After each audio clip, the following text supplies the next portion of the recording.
जाणार आहे। मग तिथे 1-2 दिवस विदर्भ, मग मराठवाडा असा सगळा माझा हा प्रचाराचा दौरा सुरू होतो आहे।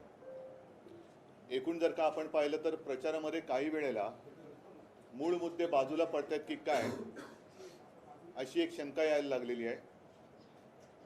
मूळ मुद्दे जे खरे आहेत, मग त्याच्यामध्ये 10 वर्ष मोदी सरकारने काय केलं हा एक प्रश्न महत्त्वाचा आहे, ज्याला बगल दिली जाते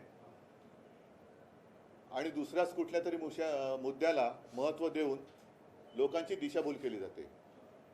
असो, याबद्दल मी माझ्या प्रचार सभांमधून बोलणार आहे। आज मी तुम्हाला जे बोलवलेलं आहे तो विषय महाराष्ट्राच्या दृष्टीने अतिशय गंभीर आहे। गेल्या काही दिवसांपूर्वी मध्य प्रदेश, तेलंगणा इथल्या ज्या काही निवडणुका झाल्या, कर्नाटकाची निवडणूक झाली, त्या निवडणुकीच्या वेळेला मी आपल्या सगळ्यांशी बोललो होतो आणि त्याच्याबद्दल आम्ही निवडणूक आयोगाकडे लेखी विचारणा केली होती। कारण हा व्हिडिओ मी तुम्हाला ऐकवतो, कारण माझ्या फोनमध्ये व्हिडिओ आहे।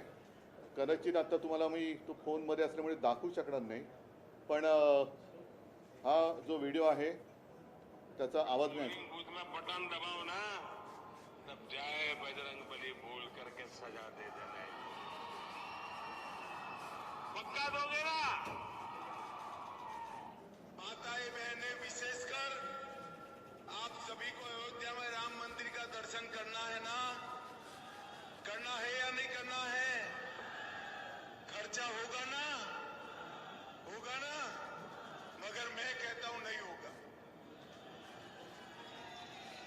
आप 3 दिसंबर को भाजपा सरकार बना दो।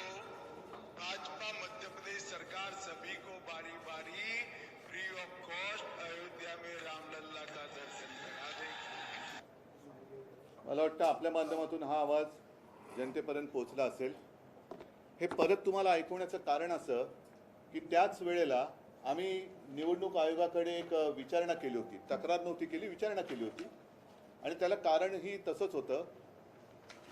हिंदू हृदय सम्राट शिवसेना प्रमुखांचं निवडणूक लढवण्याचा किंवा मतदान करण्याचा अधिकार हा निवडणूक आयोगाने अटलजी पंतप्रधान असताना काढून घेतला होता। त्यांना 6 वर्ष निवडणूक लढवायला देखील बंदी केली होती।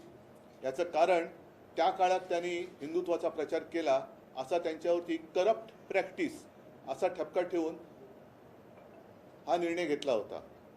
आणि मग त्या निर्णयाच्या पार्श्वभूमीवरती हे जे आपले पंतप्रधान आणि आपले गृहमंत्री उघड धार्मिक प्रचार करतायत, हा प्रचार आम्ही निवडणूक आयोगाला पत्र लिहून विचारणा केली होती की अशी काही आपण यांना सूट दिलेली आहे का,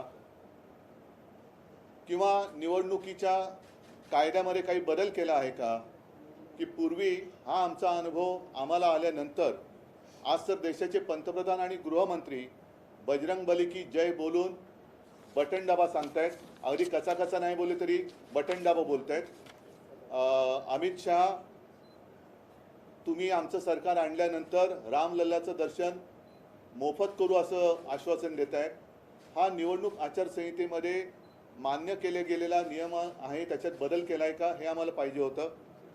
त्याच्याबद्दल परत एकदा स्मरणपत्र देऊनही निवडणूक आयोगाकडनं आम्हाला काही उत्तर आलं नाही आणि आम्ही त्यांना असं म्हटलं होतं की तुम्ही एकतर उत्तर द्या आणि उत्तर दिलं नाही तर मात्र तुम्ही हा नियम बदलला आहे असं गृहीत धरून आम्ही देखील जर का उद्या असा प्रचार केला तर आमच्यावरती तुम्हाला कारवाई करता येणार नाही, अन्यथा जर तसा नियम बदलला नसेल तर यांच्यावरती काय कारवाई केली ते आम्हाला सांगा।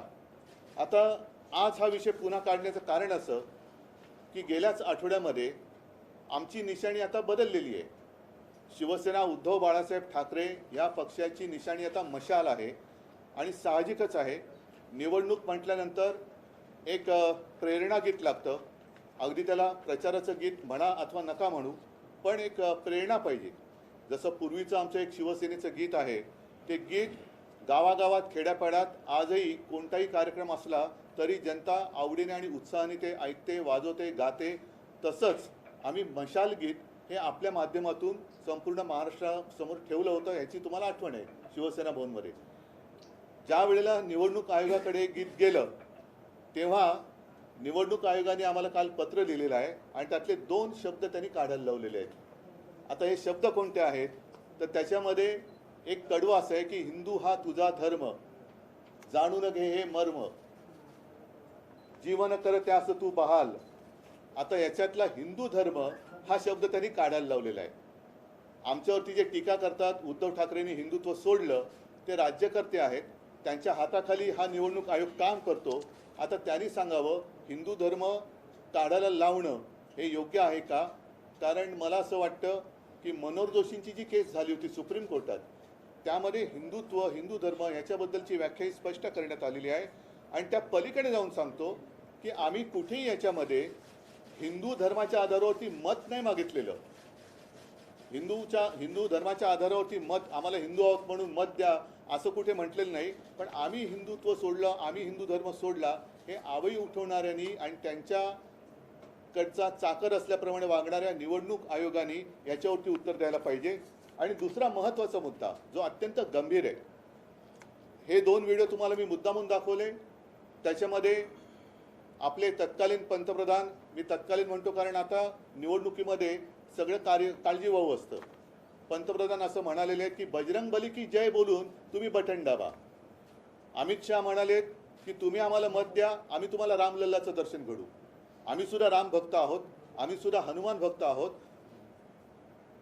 महाराष्ट्राचा विचार केला तर महाराष्ट्रामध्ये आई तुळजाभवानी हे महाराष्ट्राचं कुलदैवत आहे. ज्या तुळजाभवानीने छत्रपती शिवाजी महाराजांना आशीर्वाद दिले,